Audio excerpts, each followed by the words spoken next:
بسم اللہ الرحمن الرحیم۔ آپ دیکھ رہے ہیں Dastak with Faryal Ahmed YouTube channel اور میں ہوں آپ کی میزبان فریال احمد۔ اپنے تمام دیکھنے اور سننے والوں کو دل کی اتھا گہرائیوں سے خوش آمدید اور السلام علیکم ورحمۃ اللہ وبرکاتہ۔ محترم سامعین، آج کل فرانس میں ہونے والے قرآن مجید فرقان حمید کی گستاخی اور پھر حضور نبی کریم صلی اللہ علیہ وآلہ وسلم کی شان اقدس میں گستاخی، جرت، جسارت، اس وقت پوری دنیا کے مسلمانوں میں غم و غصہ کی لہر پھیلی ہوئی ہے۔ تو اس حوالے سے دیکھا جائے کہ حضور نبی کریم صلی اللہ علیہ وآلہ وسلم کے بارے میں ہمیشہ فرانس اور اس طرح جو مغربی ممالک ہیں وہ کچھ نہ کچھ آئے دن ایسی حرکتیں کرتے رہتے ہیں جس سے مسلمانوں کی دل آزاری کرنا مقصود ہوتا ہے، مسلمانوں کو جوش دلانا ہوتا ہے، مسلمانوں کو ایک طرح سے پرووک کرنے کی کوشش ہوتی ہے کہ مسلمان پرووک ہو جائیں اور کوئی ایسی حرکت کر گزریں جس سے ان کے جو ایجنڈا ہے اس کو تقویت ملے۔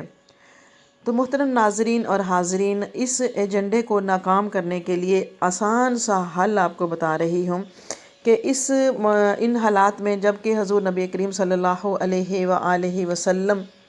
کی شان اقدس میں گستاخی ہمیشہ کی طرح ایک بار پھر کی گئی، تو اس کے لیے زیادہ جو چیز مجھے ضروری نظر آتی ہے وہ یہی ہے کہ ان حالات میں ہم زیادہ سے زیادہ حضور نبی کریم صلی اللہ علیہ وآلہ وسلم کی سیرت کا تذکرہ، آپ کی تعلیمات کا تذکرہ، آپ کی صورت و جمال کا تذکرہ اور آپ کے معجزات کا تذکرہ، اور حضور نبی کریم صلی اللہ علیہ وآلہ وسلم نے آقا علیہ الصلوۃ والسلام کو جو فضیلت عطا فرمائی اس کا زیادہ سے زیادہ تذکرہ کیا جائے۔ اور یہ جو فتنے ہیں یہ پھر اپنی موت آپ ہی مر جائیں گے، کیونکہ یہ فتنے تو چاہتے ہی یہی ہیں، ایسے ملک اور ایسے لوگ اور ایسے ادارے جو یہ چاہتے ہیں کہ حضور نبی کریم صلی اللہ علیہ وآلہ وسلم کی شان میں گستاخی کر کے اپنے خیال میں یہ آپ کی فضیلت کو کم کر سکتے ہیں، نعوذ باللہ۔ تو ایسا ناممکن ہے، کیونکہ قرآن مجید فرقان حمید خود اس چیز کا گواہ ہے اور بتا رہا ہے کہ وَرَفَعْنَا لَكَ ذِكْرَكَ، کہ ہم نے تو آپ کے ذکر کو اپنے ذکر کے ساتھ ملا کر بلند کر دیا ہے۔ تو پھر کس کی جرت ہو سکتی ہے،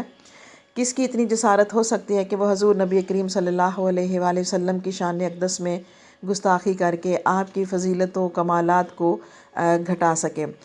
تو اس حوالے سے یہ کتاب مبارک ہے، اس کا نام ہے شمائل مصطفیٰ، اور ایک اور کتاب ہے حسن سراپائے مصطفیٰ،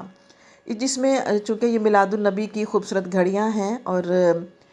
جشن عید میلاد النبی پوری دنیا میں منایا جا رہا ہے، پوری دنیا کے مسلمانوں کے اندر جو ایک محبت کی لہر ہے اس کو آگے بڑھانے کے لیے اس طرح کی کتابوں کا مطالعہ اور سیرت پاک کی کتابوں کا مطالعہ، سیرت کے حوالے سے گفتگو، سیرت کانفرنسز، ریڈیو پر، ٹی وی پر، انٹرنیٹ پر، کیونکہ سوشل میڈیا کا زمانہ ہے تو ہر طرف ہم درود و سلام کی دھوم مچا کر، نعت پڑھ کر اور نعت سنا کر حضور صلی اللہ علیہ وآلہ وسلم کے ساتھ اپنا رشتہ اتباع، رشتہ محبت، رشتہ عشق اور رشتہ اطاعت مضبوط کر سکتے ہیں۔ حضور کے زمانے میں بھی ایسا ہوتا تھا کہ کفار جو تھے وہ حضور صلی اللہ علیہ وسلم کی شان میں گستاخیاں کرتے تھے، تو صحابہ کرام رضوان اللہ تعالیٰ علیہ اجمعین وہ کرتے کیا تھے کہ وہ مزید اچھے کلام لکھ کر، مزید اچھی نعتیں پڑھ کر حضور کی صورت کے تذکرے، حضور کی سیرت کے تذکرے اس طرح کرتے تھے کہ ان کے فتنے جو تھے وہ اپنی موت آپ ہی مر جاتے تھے۔ تو اس وقت بھی ضرورت اس امر کی ہے کہ پوری امت مسلمہ جو ہے وہ چہرہ مصطفیٰ، جس کو چاند سے تشبیہ دی گئی ہے کہ حضور نبی اکرم صلی اللہ علیہ وآلہ وسلم کے چہرہ انور کی تابانی اور ذوفشانی دیکھ کر صحابہ کرام بے ساختہ اسے چاند سے تشبیہ دیتے تھے۔ جب وہ تاروں بھرے آسمان میں پورے چاند کو دیکھتے تو آپ کے حسن و شباب سے ان کی خوش نصیب نگاہیں بے اختیار چہرہ مصطفیٰ صلی اللہ علیہ وآلہ وسلم کی طرف اٹھ جاتی، جس کے حسن عالم تاب نے تمام جہان کو اپنا اسیر بنا رکھا تھا۔ اور اس کو حضرت کعب بن مالک روایت فرما رہے ہیں۔ اسی طرح ایک اور جگہ پر جو واللیل زلفوں کی بات کی جاتی ہے تو حضور نبی کریم صلی اللہ علیہ وآلہ وسلم کے ایک بال کی قیمت یہ سارا جہان نہیں ہو سکتا۔ حضور صلی اللہ علیہ وسلم کے ایک بال کی خاطر سر انور پر نہایت جو مبارک بال تھے، ریشم جیسے سیاہ گچھے، نہ سیدھے نہ بالکل گھنگرالے بلکہ نیم خمدار جیسے ہلال عید ہو، جیسے ہلال عید خوبصورت ہوتا ہے، اس طرح حضور نبی کریم صلی اللہ علیہ وآلہ وسلم کے منہ مبارک یعنی آپ کی زلف مبارک تھی، اور قرآن خود فرما رہا ہے واللیل اذا سجا۔ تو ایسی ہستی جو پوری کائنات کے لیے رحمت ہو، پوری انسانیت کے لیے رحمت ہو، نہ صرف انسانیت کے لیے بلکہ چرند پرند شجر حجر زمین و آسمان اپنے پرائے، ایک ایسا حسین محبوب صلی اللہ علیہ وآلہ وسلم جو رب کائنات کا محبوب ہے، اور رب کائنات نے اپنا یہ محبوب ساری انسانیت کو دے دیا کہ آپ اس کو دیکھو، ان کی سیرت کو پڑھو، ان کے افکار اعمال اور تعلیمات پر عمل پیرا ہو کر آپ دنیا اور آخرت کی کامیابیاں حاصل کر سکتے ہیں۔ تو اللہ تعالیٰ ان زلفوں کی قسم کھا رہا ہے، تو یہ کسی کافر کی جرت نہیں ہو سکتی کہ وہ آپ کی کسی شان میں گستاخی کرے۔ ہم تو یہ کائنات تو صدقہ ہے زلف کی، ایک تار بھی اس کائنات کا صدقہ، پوری کائنات اس کا صدقہ نہیں بن سکتی۔ تو یہ بڑی خوبصورت بک ہے، اس کو آپ پڑھ سکتے ہیں۔ اور پھر جو آپ کے جبین پر نور ہے، تاجدار کائنات حضور نبی اکرم صلی اللہ علیہ وآلہ وسلم کی مبارک پیشانی کس طرح کی تھی، آپ اس تذکرے کو جب پڑھیں گے نا آپ کے بارے میں کہ آپ کا سارا جو حسن ہے وہ کس طرح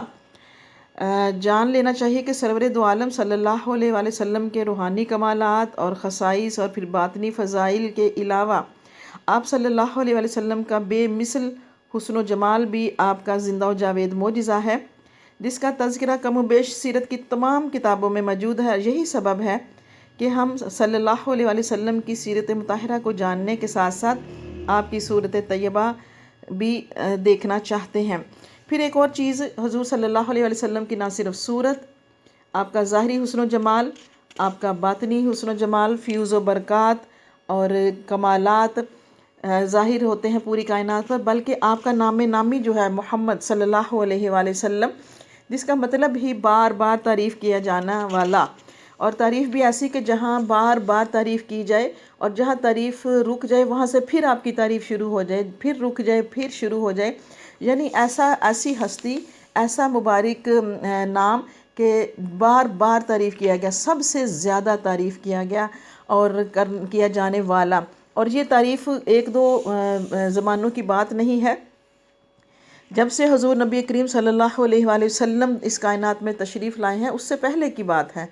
حضرت آدم علیہ السلام کے زمانوں سے بھی پہلے کی بات ہے کہ آپ کا نام نامی اس قدر بلند، محمد مصطفیٰ صلی اللہ علیہ وآلہ وسلم اس قدر بلند یہ نام ہے کہ آپ کے نام نامی کا مثال کہیں نہیں مل سکتی۔ تو یہ جو آپ کے گھر کی مثال کہیں سے نہیں مل سکتی، جس کو خوشبو والا گھر کہا گیا۔ پھر صحابہ کرام رضوان اللہ تعالیٰ علیہم اجمعین جس طرح حضور نبی کریم صلی اللہ علیہ وآلہ وسلم پر دل و جان سے فدا رہتے تھے، نثار ہونے کے لیے تیار رہتے تھے، تو اس حوالے سے بھی اگر اس کتاب کو دیکھا جائے تو ایک ایک نہ تو قلم میں اتنی سکت ہے کہ حسن مصطفیٰ کو احاطہ تحریر میں لا سکے، اور نہ ہی کسی شاعر کی زبان میں جمال مصطفیٰ صلی اللہ علیہ وآلہ وسلم کو بیان کرنے کا یارہ ہے، کیونکہ سلطان عرب و عجم کی ذات وہ ذات ہے جو محاسن ظاہری اور باطنی کی جامع تصویر ہے۔ کائنات ارض و سماوات آپ کے حسن کے پرتوں سے ہی فیض یاب ہیں، اور آپ صلی اللہ علیہ وآلہ وسلم کی نسبت کے فیضان سے ہی کائنات رنگ و بو میں حسن کی خیرات تقسیم ہوتی ہے۔ آج اگر کوئی حسین اس بات کا دعویٰ کرے کہ وہ بہت حسین ہے، تو لیکن حسن حضور صلی اللہ علیہ وآلہ وسلم کے آگے اس کا حسن مان پڑ جاتا ہے، یہاں تک کہ حضرت سیدنا یوسف علیہ السلام کا حسن بھی آپ کے ہی حسن سے خیرات مانگتا ہمیں نظر آتا ہے۔ تو میری یہ آج اسپیشل خاص اس موقع پر جب پوری دنیا میں حضور صلی اللہ علیہ وآلہ وسلم کی شان کے خلاف، گستاخی کے خلاف احتجاج ہو رہا ہے، تو میں اپنا احتجاج اس صورت میں ریکارڈ کروا رہی ہوں کہ میں آپ سب سے یہ گزارش بھی کر رہی ہوں کہ اللہ تبارک و تعالیٰ ہمارے لیے بھی آسانیاں فرمائے اور حضور صلی اللہ علیہ وآلہ وسلم کی شفاعت اور آپ کی سفارش عطا فرمائے۔ اور یہ چھوٹی سی ایک کاوش ہے، اللہ تعالیٰ اس کو بھی اپنی بارگاہ میں قبول فرمائے کہ حضور نبی کریم صلی اللہ علیہ وآلہ وسلم کی ذات اقدس ایک ایسی مبارک ہستی ہے کہ جو پوری کائنات کے لیے رحمت اور برکت کا باعث ہے، اور جن کی خاطر کائنات بنائی گئی، جو وجہ تکوین کائنات ہیں، وجہ تخلیق کائنات ہیں، لاکھوں کروڑوں درود و سلام حضور نبی کریم صلی اللہ علیہ وآلہ وسلم پر۔ تو اس کتاب کا مطالعہ اور اس کی تقسیم، یعنی آپ اس کو ہدیہ بھی کر سکتے ہیں ان دنوں۔ یہ ایک ایسا خوبصورت تحفہ ہوگا مسلمانوں کے لیے، دوسروں کے لیے بھی، کہ جب اس کو وہ پڑھیں گے تو انشاءاللہ العزیز آپ کے معجزات، آپ کا حسن و جمال، آپ کا ظاہری باطنی جو فیض اس کائنات کو مل رہا ہے وہ سارے کا سارا اس انسان کو بھی ملے گا۔ جتنے بھی اس بک میں خلاصہ کلام بتا رہی ہوں کہ جتنے بھی اس بک میں بیان کی گئی ہیں روایات، ان کی ماخذ بھی یہاں پہ موجود ہیں، انبیاء و صالحین سے منسوب آثار و تبرکات فیض رساں اور پر تاثیر ہوتے ہیں۔ صحابہ کرام رضوان اللہ تعالیٰ علیہ اجمعین جو تبرکات نبی صلی اللہ علیہ وسلم کی حفاظت کا اس قدر اہتمام فرماتے ہیں، ان سے ان کا مقصد نمود و نمائش رکھنا نہیں، بلکہ وہ انہیں سمجھتے ہیں کہ وہ دافع آفات و بلیات سمجھتے ہیں،